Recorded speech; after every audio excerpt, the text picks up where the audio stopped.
Hello दोस्तों, welcome back to my channel. तो दोस्तों आज की वीडियो में एक और इम्पॉर्टेंट टॉपिक को हम लोग डिस्कस करेंगे। ठीक है, तो देखिए सबसे पहले कि पेपर फर्स्ट है भारत में शिक्षा व्यवस्था का विकास और उसकी चुनौतियाँ, development of education system in India and it's challenges. ठीक है, इसके दो देखिए चैप्टर 5 देख रहे थे और दो वीडियो उसके हम लोग कंप्लीट कर चुके थे। ठीक है, दोनों वीडियो काफ़ी इंपॉर्टेंट है और देखिए जो भी हम लोग वीडियो में अपलोड करूंगा उससे ये मान के चलिए आपका 1 से 2 क्वेश्चन कन्फर्म में पूछा ही जाएगा। ठीक है, तो चलिए स्टार्ट करते हैं। देखिए आज का जो हमारा टॉपिक है वो है मैकाले का विवरण पत्र। अभी तक जितने भी एमसीक्यू सीरीज देखी है आप लोगों ने खुद ही देखा कि क्वेश्चन इससे आता है और 100% आएगा, ये कन्फर्म है। सिंपल क्वेश्चन आएगा, अगर आपको पूरी डिटेल पता होगी तो आप कोई भी क्वेश्चन एमसीक्यू आएगा तो उससे आप लोग सॉल्व कर लेंगे। ठीक है, चलिए देखते हैं इसको। तो इस पे दिया गया है कि जिस समय भारत में प्राची और पश्चात विवाद, शिक्षा विवाद जो चल रहा था, उस समय 10 जून 1834 को गवर्नर जनरल की काउंसिल। ठीक है, अब देखिए एक क्वेश्चन वो थोड़ा सा गलत हो गया था, मैंने थोड़ा सा गलत हो गया, काउंसिल है ये। ठीक है, वो थोड़ी स्पेलिंग मिस्टेक की वजह से गलत बोल दिया होगा। तो काउंसिल के विधि सदस्य के रूप में लॉर्ड मैकाले भारत में आया था और मैकाले अंग्रेजी साहित्य का प्रकांड विद्वान, कुशल व्याख्यानदाता और कानून का पंडित था।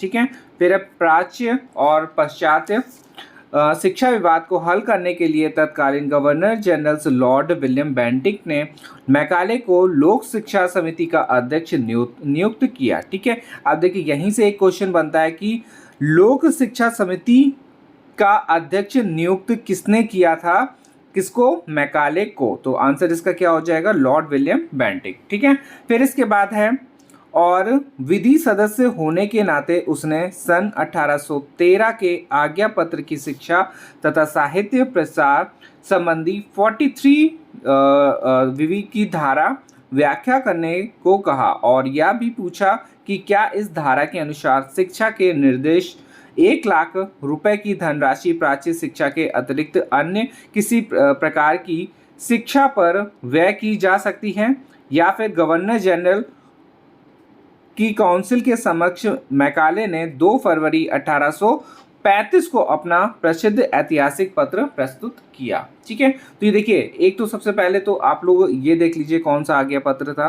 फिर कौन सी धारा थी, कौन सी डेट को मैकाले ने रखा था। एक ये कुछ इंपॉर्टेंट है। ठीक है, ये सारी जितने भी ये मैंने गोला करा हुआ है सारे इंपॉर्टेंट है आपके। ठीक है, इससे कोई भी क्वेश्चन किसी भी तरीके से पूछ सकता है। ठीक है, आप देखिए आगे देखते हैं। आप देखिए इस पे बोला गया है जो 43वीं धारा की व्याख्या है उसमें क्या बोला गया है उसको देखते हैं।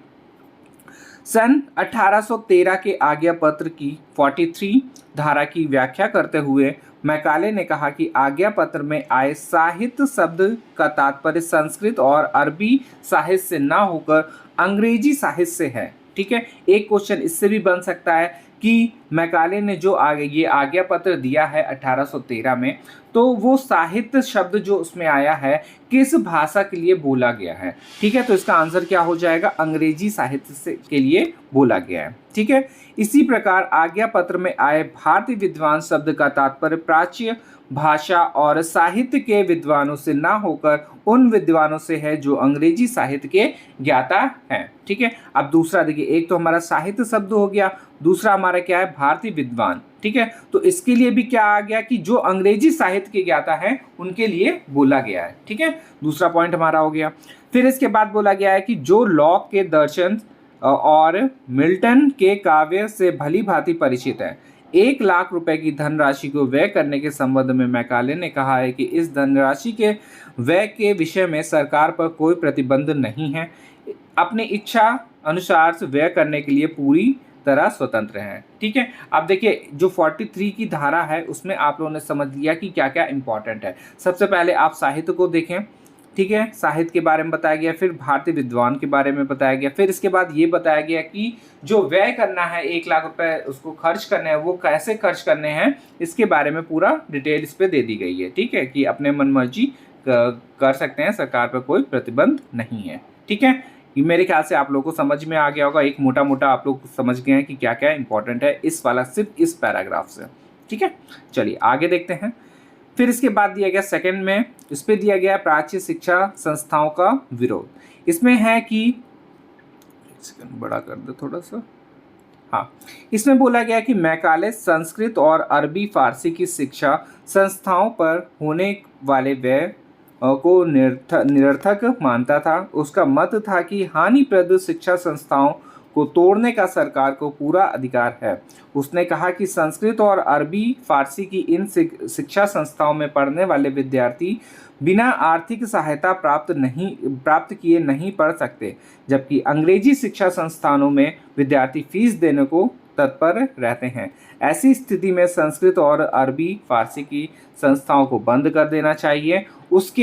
उनके शब्दों में अब जो उन्होंने बोला है वो क्या बोला है वो देख लीजिए। ये डायरेक्ट बोलना भी आ सकता है कि कथन के रूप में, कि मेरे विचार में गवर्नर जनरल को इस धनराशि को संस्कृत और अरबी शिक्षा पर व्यय होने से रोकने का अधिकार है, जितना मैसूर में चीते मारने वालों के पारितोषिक को कम करने का है। ठीक है, तो ये किसने बोला था? ये मैकाले ने बोला है। फिर इसके बाद दिया गया है भारतीय साहित्य का परिहास। मैकाले ने भारतीय साहित्य का परिहास उड़ाते हुए उसे अत्यंत हे दृष्टि से देखा है। उसने लिखा है कि एक अच्छे यूरोपीय पुस्तकालय की एक अलमारी संपूर्ण भारतीय तथा अरबी साहित्य के बराबर होगी। ठीक है, अब देखिए इसमें ये वाला इंपॉर्टेंट है। ये कथन किसने बोला है? ये किसने बोला है? मैकाले ने बोला है। क्या बोला है एक बार फिर से देख लेते हैं। एक अच्छे यूरोपीय पुस्तकालय की एक अलमारी संपूर्ण भारतीय तथा अरबी साहित्य के बराबर होगी। ठीक है, फिर इसके बाद बोला है भारतीय साहित्य का परिहास उड़ाते हुए उसने लिखा है, जब हम इस भाषा अंग्रेजी को पढ़ा सकते हैं तो क्या हम उन भाषाओं को पढ़ाएंगे जिनमें किसी भी विषय पर भी एक भी पुस्तक नहीं है। जितना तुलना हम अपने साहित्य से कर सके जब हम यूरोपीय विज्ञान से पढ़ा सकते हैं तो क्या हम ऐसे विज्ञान पढ़ाएंगे जो निम्न कोटि के हैं। जब हम सच्चा इतिहास तथा दर्शन पढ़ा सकते हैं तो क्या सरकारी धन से ऐसे चिकित्सा विज्ञान को पढ़ाएंगे जिन पर अंग्रेजी के पशु चिकित्सकों तक को लज्जा आएगी, अथवा वह ज्योतिष जिस पर अंग्रेजी स्कूलों की लड़कियां हंस पड़ेंगी। वह इतिहास जिसमें 30 फीट लंबे राजाओं का वर्णन है जिनके राज्य 30,000 वर्ष तक के चलते थे, और वह भूगोल जिसमें क्षीर और मक्खन के समुद्रों क्षीर सागर का वर्णन है। ठीक है, तो ये सब बोला, ये ज़्यादा इंपॉर्टेंट नहीं है, बस मेन इंपॉर्टेंट ये है। ये वाला कथन आप लोग याद रखिएगा किसने बोला है? मैकाले ने बोला है। ठीक है, चलिए आगे देखते हैं। और इसमें शिक्षा का माध्यम है, ये काफ़ी इंपॉर्टेंट है, इस पर आप लोग देखिए। शिक्षा के माध्यम के विषय में मैकाले अंग्रेजी का समर्थक था। ठीक है, तो ये याद रखिएगा कि अगर क्वेश्चन आता है कि मैकाले किस भाषा का समर्थक था, तो अंग्रेजी भाषा का वो समर्थक था। और उसका कहना था कि भारतीय भाषाएं अवैज्ञानिक और अविकसित हैं। ठीक है, उसने ये बताया था जो संस्कृत है या फिर और जो भाषाएं हैं इंडिया की, वो क्या है? अवैज्ञानिक है और अविकसित हैं।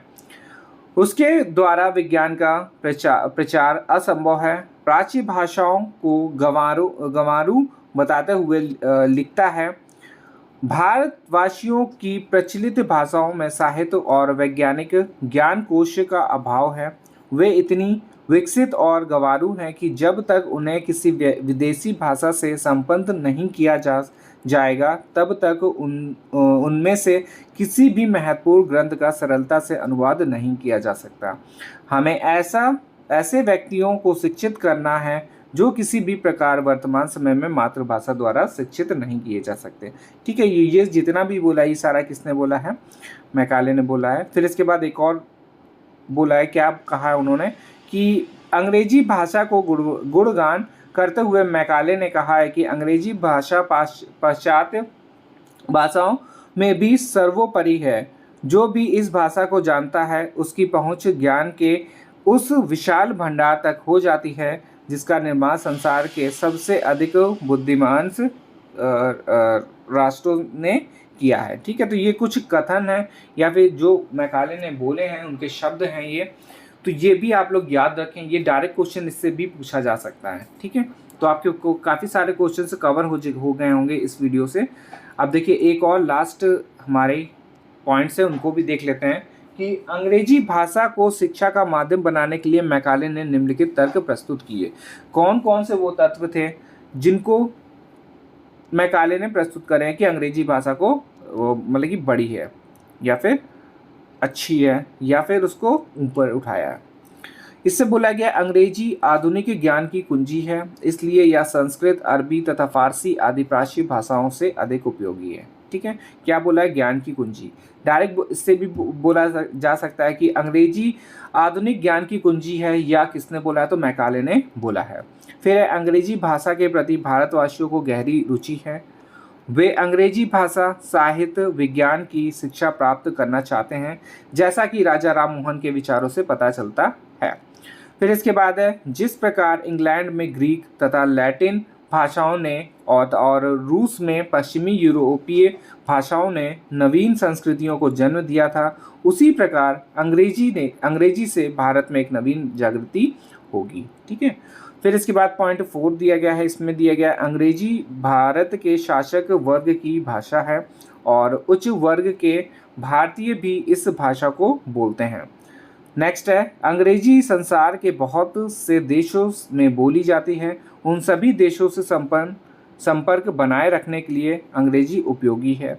फिर है 6th पॉइंट, और इसमें दिया गया अंग्रेजी भाषा का ज्ञान न केवल संस्कृत और अरबी भाषा की तुलना में सरल है, वरन इसके द्वारा भारतीयों को पाश्चात्य विज्ञान और साहित्य के मूल तत्वों से परिचित कराया जा सकता है, ठीक है। फिर 7th पॉइंट में दिया गया संस्कृत और अरबी के विद्यार्थियों को पढ़ाने के लिए हमें आर्थिक सहायता प्रदान करनी पड़ती है, जबकि अंग्रेजी पढ़ाने वाले उल्टे फीस देने को तत्पर हैं।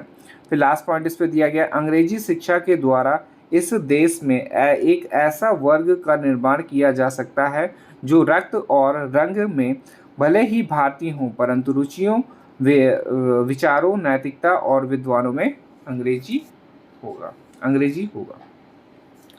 ये कुछ हमारे इम्पोर्टेंट पॉइंट्स हैं, ये खाली एक बार डिस्कस, ये वाला जो पूरा पॉइंट्स है ये खाली आपको याद ना हो तो भी काम चल जाएगा।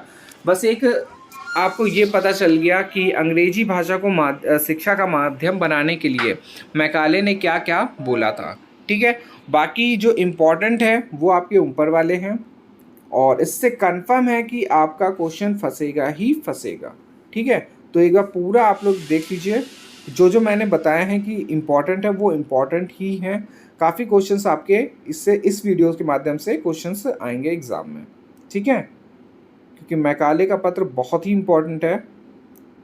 वो आप लोगों ने क्वेश्चन से देखे भी थे जब हम लोग MCQ की प्रैक्टिस कर रहे थे, पवन बुक से भी और इससे भी करी है, इजी नोट से भी। तो काफ़ी इम्पॉर्टेंट है ये वाला टॉपिक, ठीक है।